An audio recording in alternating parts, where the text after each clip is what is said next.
வணக்கம். வசந்தம் தொலைக்காட்சியின் மதிய நேர பிரதான செய்திகளுடன் இணைந்திருக்கின்றீர்கள். செய்திகளோடு இணைந்து கொள்ளும் நான் ஏஎம் அஸ்கர். இன்றைய விரிவான செய்திகளுக்கு செல்வதற்கு முன்னர் முதலில் தலைப்புச் செய்திகள்.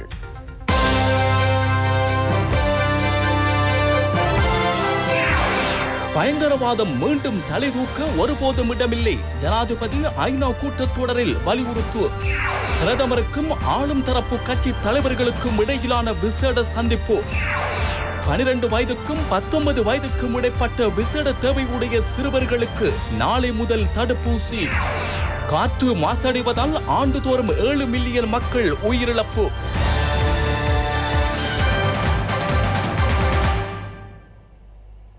விரிவான செய்திகள். பயங்கரவாதம் மீண்டும் தலைதூக்க ஒருபோதும் இடமளிக்கப் போவதில்லை என ஜனாதிபதி கோட்டாபய ராஜபக்ச ஐநா பொதுச்சபை கூட்டத்தொடரில் ஆற்றிய உரையின் போது வலியுறுத்தினார். அத்துடன் இன, மத, பாலின வேறுபாடுகள் இன்றி அனைத்து இலங்கையர்களுக்கும் வளமான பாதுகாப்பான எதிர்காலத்தை உருவாக்குவதே தனது அரசாங்கத்தின் நோக்கமாகும் எனவும் வலியுறுத்தினார்.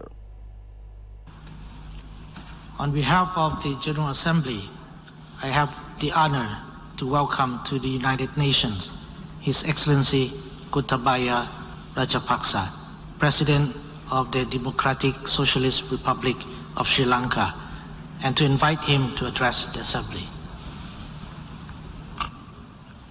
Mr. President, Secretary General, Excellencies, ladies and gentlemen, Ayubowan. I'm honored to represent Sri Lanka at this August gathering today. Let me first congratulate His Excellency Abdullah Shahid on being elected President of the 76th session of the General Assembly. Mr. President, you have long been a friend of Sri Lanka. We look forward to working closely with you in the year ahead. I also take this opportunity to convey our appreciation of His Excellency Volkan Bozkir's stewardship of the previous session of the General Assembly and to commend Secretary General Antonio Guterres for his leadership in these difficult times. Mr. President, the COVID-19 pandemic has had a devastating impact on humanity. I sympathize deeply with all who have lost their loved ones during the pandemic. I thank frontline healthcare and essential workers around the world for their dedication and commend the World Health Organization for its crisis response. I also greatly appreciate the rapid advances made by the scientific and medical communities in devising vaccines and treatment protocols to combat the virus. Although still a developing nation, Sri Lanka has been very successful in its vaccination program. We have already fully vaccinated nearly all those above the age of 30. Everyone over the age of 20 will be fully vaccinated by the end of October. We will start vaccinating children over 15 years of age in the near future. The rapid progress of vaccinations was enabled by coordinated efforts between healthcare workers, armed forces and police personnel, government servants and elected officials. The increased global cooperation visible during this ongoing crisis is greatly encouraging. However, there is still more to be done. Mr. President, the economic impact of the pandemic has been especially severe on developing countries. This has placed the implementation of the 2030 Agenda for Sustainable Development Goals at considerable risk. Sri Lanka's philosophical heritage, deeply rooted in Lord Buddha's teachings, also emphasizes the vitality of preserving environmental integrity. It is in these contexts that Sri Lanka is a Commonwealth Blue Charter champion and leads the action group on mangrove restoration. Through the adoption of the Colombo Declaration on Sustainable Nitrogen Management, which seeks to have nitrogen waste by 2030, Sri Lanka has also contributed to global efforts to reduce environmental pollution. Mr. President, Sri Lanka welcomes the support of the international community as it engages in the task of reviving its economy and carrying out its national development program. My government is focusing on extensive legal, regulatory, administrative and educational reforms to facilitate this and to deliver prosperity to all our people. In 2019, Sri Lanka experienced the devastation wrought by extremist religious terrorists in the Easter Sunday attacks. Before that, until 2009, it had suffered from a separatist terrorist war for 30 years. Terrorism is a global challenge that requires international cooperation, especially on matters such as intelligence sharing, if it is to be overcome. Violence robbed Sri Lanka of thousands of lives and decades of prosperity in the past half century. My government is committed to ensuring that such violence never takes place in Sri Lanka again. We are therefore acting to address the core issues behind it. It is the role of the United Nations to facilitate this by treating all sovereign states, irrespective of size or strength, equitably and with due respect for their institutions and their heritage. I request the United Nations and the international community to ensure the protection of the Buddhist heritage of Afghanistan. I call on the member states of this August Assembly to work together in a spirit of true cooperation, generosity, goodwill, and mutual respect to foster a better and more sustainable future for all humanity. Thank you. Corona தொற்றாளர்களின் எண்ணிக்கையில் ஓரளவு குறைவு காணப்பட்ட போதிலும் அச்சுறுத்தல் நீங்கவில்லை என சுகாதார பிரிவு தெரிவிக்கின்றது. அத்துடன் தடுப்பூசி வழங்கும் நடவடிக்கையும் வெற்றிகரமாக இடம்பெறுகின்றது. 12 வயதுக்கும் 19 வயதுக்கும் இடைப்பட்ட விசேட தேவையுடைய சிறுவர்களுக்கு நாளை முதல் தடுப்பூசிகளை வழங்க நடவடிக்கை எடுக்கப்பட்டுள்ளது.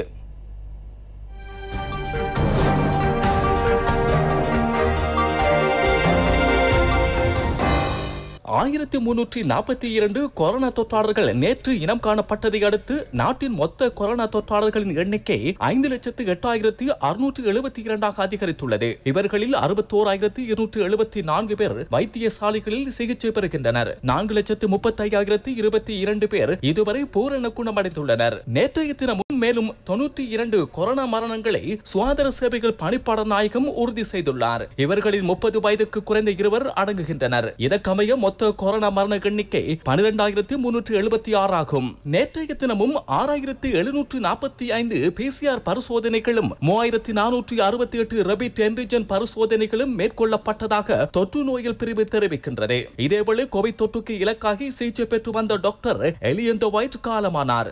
48 வயதுடைய இவர் பிரதமர் மஹிந்த ராஜபக்சவின் பிரத்யேக வைத்தியராக செயற்பட்டார். பாடசாலை மாணவர்களுக்கு கொரோனா தடுப்பூசி வழங்கும் வேலை திட்டத்தின் கீழ் 12 வயதுக்கும் 19 வயதுக்கும் இடைப்பட்ட விசேட தேவையுடையவர்களுக்கு நாளை முதல் தடுப்பூசிகள் வழங்கப்படும் என அமைச்சர் கெஹலிய ரம்புக்வெல தெரிவித்துள்ளார். ரெஜ்வே சிறுவர் வைத்தியசாலையிலும் குருநாகல் மற்றும் அனுராதபுரம் மாவட்டங்களிலும் இத்திட்டம் அமுல்படுத்தப்படும் எனவும் அமைச்சர் மேலும் தெரிவித்துள்ளார். தடுப்பூசி வழங்குவதில் முன்னணியில் உள்ள 10 நாடுகளில் நாமும் உள்ளோம். 7 நாடுகளும் G7 நாடுகளாகும். நாடு என்ற வகையில் விசேட தேவையுடையவர்களுக்கு முன்னுரிமை வழங்க தீர்மானித்தோம். குருநாகல் மற்றும் அனுராதபுரம் மாவட்டங்களை கேந்திரமாக கொண்டு இவ்வேலை திட்டத்தை முன்னெடுக்க உள்ளோம். விசேட தேவையுடைய 12 வயது முதல் 19 வயதுடைய சிறுவர்களுக்கு முதலில் தடுப்பூசிகள் வழங்கப்படும். சிறுவர் வைத்தியசாலையானது சிறுவர்களுக்கான கேந்திரமாகும். இது தொடர்பிலான தெளிவூட்டல்களை சிறுவர் வைத்தியசாலையில் நாளை வழங்க நடவடிக்கை எடுக்கப்பட்டுள்ளது. සංකේත රට දැනුවත් කිරීමේ වැඩපිළිවෙල අපි සිකුරාදා බලාපොරොත්තු වෙනවා ළමා රෝහලේදී ආරම්භ කරලා මූලික ප්‍රමුඛත්වය ඒ සම්බන්ධව අනුරාධපුර සහ කුරුණෑගල දිස්ත්‍රික් වලට ලබා දෙමින් මේ වැඩපිළිවෙල ආරම්භ කරනවා. ரெஜ்வே சிறுவர் வைத்தியசாலையில் தடுப்பூசி வழங்கும் நடவடிக்கையை நாளை முன்னெடுக்க உள்ள விதம் குறித்தும் அவ்வைத்தியசாலையின் பணிப்பாளர் டாக்டர் ஜி விஜயசூரிய இவ்வாறு கருத்து தெரிவித்தார். சிறுவர் வைத்தியசாலைக்கு வருகை தந்து மிகவும் பாதுகாப்பான முறையில் இத்தடுப்பூசிகளை பெற்றுக் கொள்ள முடியும். ஃபைசர் தடுப்பூசிகளை வழங்கப்படும். இத்தடுப்பூசிகளை வழங்கும் போது இவ்வைத்தியசாலையின் வைத்திய நிபுணர்களினால் உங்கள் பிள்ளை பரிசோதிக்கப்படும். அதன் பின்னரே தடுப்பூசியை வழங்குமாறு பரிந்துரை செய்யப்படும். தடுப்பூசி வழங்கப்பட்டு குறுகிய நேரம் அப்பிள்ளை கண்காணிக்கப்பட்டதன் பின்னரே வீட்டுக்கு அனுப்பப்படும். வைத்திய நிபுணர் தடுப்பூசி ஏற்றிய பிள்ளை குறித்து போதிய அவதானத்துடன் இருப்பார். வைத்திய ஆலோசனைகளை பெற்றுக் கொள்வதற்காக தொலைபேசி இலக்கம் ஒன்றும் வழங்கப்படும். வெளிநாடு செல்ல உள்ளவர்களுக்கு ஃபைசர் தடுப்பூசியை பெற்றுக் கொள்வதற்கான சந்தர்ப்பங்கள் குறித்து பிரதி சுகாதார பணிப்பாளர் நாயகம் வைத்திய நிபுணர் ஹேமந்த் ஹெரத் இவ்வாறு விளக்கம் அளித்தார். இதுவரை வெளியுறவு அமைச்சினாலும் ஏனைய நிறுவனங்களினால் அறிவுறுத்தல் விடுக்கப்பட்டுள்ளது. சாதாரணமாக வெளிநாடு ஒன்றுக்கு பிரவேசிப்பதற்காக தடுப்பூசி வகை ஒன்று கட்டாயம் செலுத்தப்பட்டிருக்க வேண்டும் என அறிவிக்கப்படவில்லை. சகல நாடுகளும் சகல தடுப்பூசிகளையும் ஏற்றுக்கொள்கின்றன. விசேட தேவை கருதி குறித்த தடுப்பூசியை பெற்று வர வேண்டும் என கூறப்பட்டால் அத்தடுப்பூசி எமது நாட்டில் பயன்படுத்தப்பட்டால் அதனை பெற்றுக் கொள்வதில் எவ்வித பிரச்சனையும் கிடையாது. எனினும் தேவையான ஆவணங்கள் குறித்த நாட்டின் தேவையை உறுதி செய்வதாயின் அதனை சுகாதார சேவைகள் பணிப்பாளருக்கு ஒப்படைக்க வேண்டும். அதன் பின்னர் இதற்குரிய நடவடிக்கை எடுக்கப்படும். கொரோனா தடுப்பூசி ஏற்றும் வேலை திட்டமும் தொடர்ந்தும் இடம்பெறுகின்றன. நாடு பூராகவும் 415 மத்திய நிலையங்களில் இன்று தடுப்பூசிகள் வழங்கப்படுகின்றன. கொழும்பு மாவட்டத்தில் 12 இடங்களிலும், கம்பஹா மாவட்டத்தில் 14 இடங்களிலும், களுத்துறை மாவட்டத்தில் 18 இடங்களிலும் தடுப்பூசிகள் ஏற்றப்படுகின்றன. கொழும்பு விஹார மகாதேவி வளாகத்திலும் தேட்டோயன வளாகத்திலும் சைனோஃபார்ம் தடுப்பூசியின் முதலாம் 2ஆம் டோஸ்கள் இன்று வழங்கப்படுகின்றன. ராணுவத்தின் முதலாவது வைத்திய படைப்பிரிவின் வழிகாட்டலில் வேரகரையிலும் இன்று தடுப்பூசிகள் வழங்கப்படுகின்றன. சைனோஃபார்ம் தடுப்பூசியின் முதலாம் 2ஆம் டோஸ்கள் இங்கு வழங்கப்படுவதாக ராணுவம் தெரிவிக்கின்றது.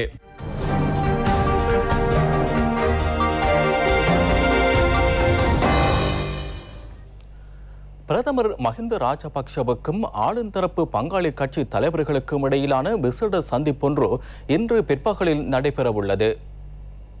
பிரதமர் மஹிந்த ராஜபக்சவுக்கும் ஸ்ரீலங்கா பொதுஜன பெரமுனவை பிரதிநிதித்துவப்படுகின்ற அரசியல் கட்சிகளின் தலைவர்களுக்கும் இடையிலான சந்திப்பு அலரி மாளிகையில் இன்று மாலை 4:30 நடைபெறவுள்ளது. இதன்போது நாட்டின் தற்போதைய நிலை குறித்து கூடிய கவனம் செலுத்தப்பட உள்ளது. கொரோனா ஒழிப்பு வேலைத்திட்டம், தடுப்பூசி வழங்கல், தற்போதைய நிலைமைக்கு மத்தியில் பொதுமக்கள் முகங்கொடுத்துள்ள பிரச்சினைகள் தொடர்பாகவும் இதன்போது கலந்துரையாடப்பட உள்ளன. கெரவலப்பட்டிய மின் உற்பத்தி நிலையத்தின் குழாய் தொகுதி மற்றும் களஞ்சிய தொகுதியை நிர்மாணிப்பது தொடர்பாக எழுந்துள்ள பிரச்சினைகள் குறித்தும் இதன்போது கவனம் செலுத்தப்படும்.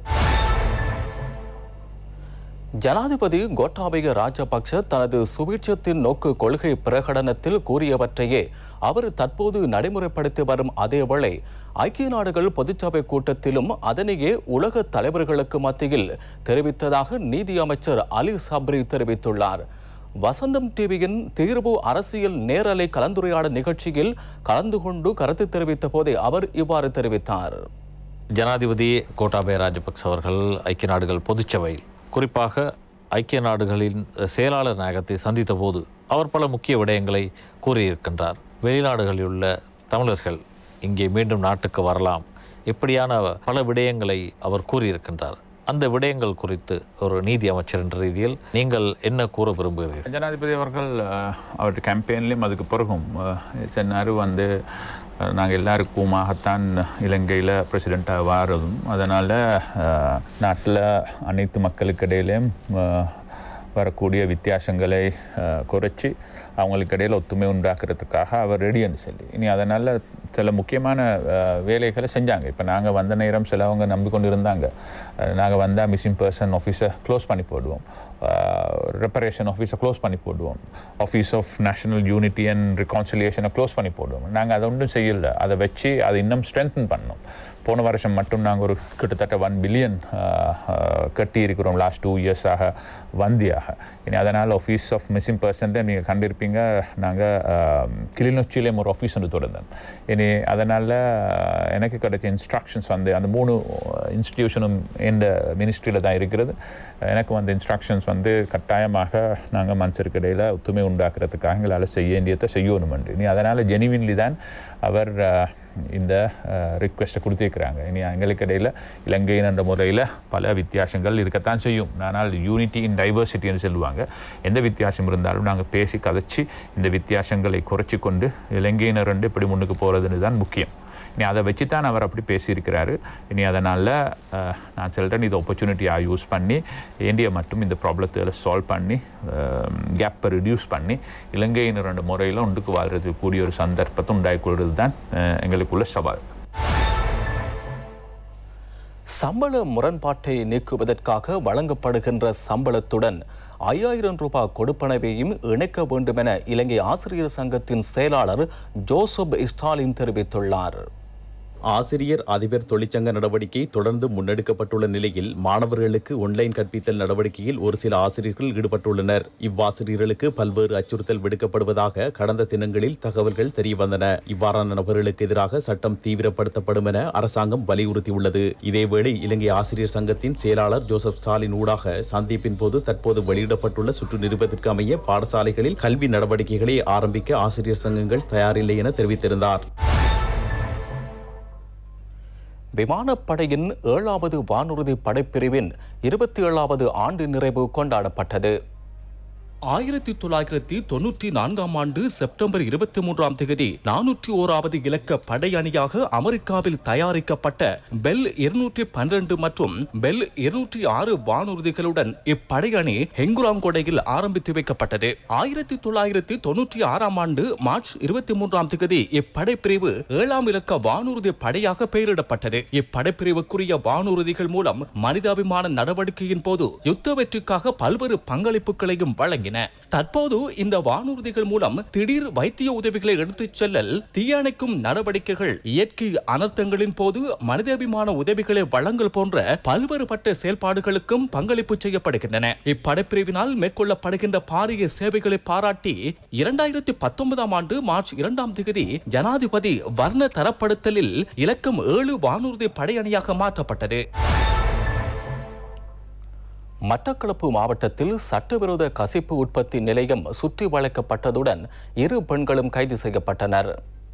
ஏறாவூர் போலீஸ் பிரிவுக்குட்பட்ட களுவங்கணி கிராமத்தில் மாவட்ட குற்ற விசாரணை பிரிவு அதிகாரிகள் மேற்கொண்ட சுற்றி வளைப்பின் போது கசிப்பு உற்பத்தி நிலையம் முற்றுகையிடப்பட்டதுடன் கசிப்பு உற்பத்தியில் ஈடுபட்டு வந்த 2 பெண்களும் கைது செய்யப்பட்டனர். இதன்போது 29,000 மில்லி லிட்டர் கசிப்பும் உற்பத்திக்கு பயன்படுத்தப்பட்ட உபகரணங்களும் மீட்கப்பட்டன. கைப்பற்றப்பட்ட பொருட்களும் சந்தேக நபர்களும் ஏறாவூர் சுற்றுலா நீதிமன்றத்தில் ஆஜர்படுத்தப்பட உள்ளதாக போலீசார் தெரிவித்தனர். இத்துடன் வசந்தம் தொலைக்காட்சியின் இன்றைய நாளுக்கான மதிய நேர பிரதான செய்திகள் நிறைவுக்கு வருகின்றன. எமது அடுத்த பிரதான செய்தி அறிக்கையினை இரவு 8 மணிக்கு எதிர்பாருங்கள். வணக்கம்.